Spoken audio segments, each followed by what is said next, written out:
કે મારે ભગવાનને મળવું છે, મારે પરમાત્માને મળવું છે. એટલે વ્યક્તિ પરમાત્માને શોધવા માટે નીકળ્યો.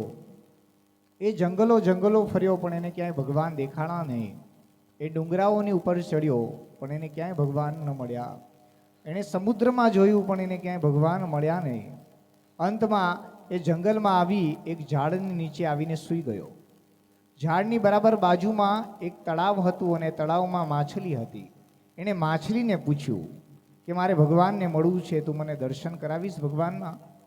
ત્યારે માછલી બહુ ચતુર હતી. માછલીએ ચતુરાઈપૂર્વક કહ્યું કે હું તને ભગવાનના દર્શન કરાવીશ, પણ તારે મારું એક કામ કરવું પડશે. એ વ્યક્તિ કે તું જે કહીશ ને એ હું કરીશ. ત્યારે માછલીએ ચતુરાઈપૂર્વક કહ્યું કે મને એક ખોબો જળનો લઈને આપ, મને ખૂબ જ તરસ લાગી છે.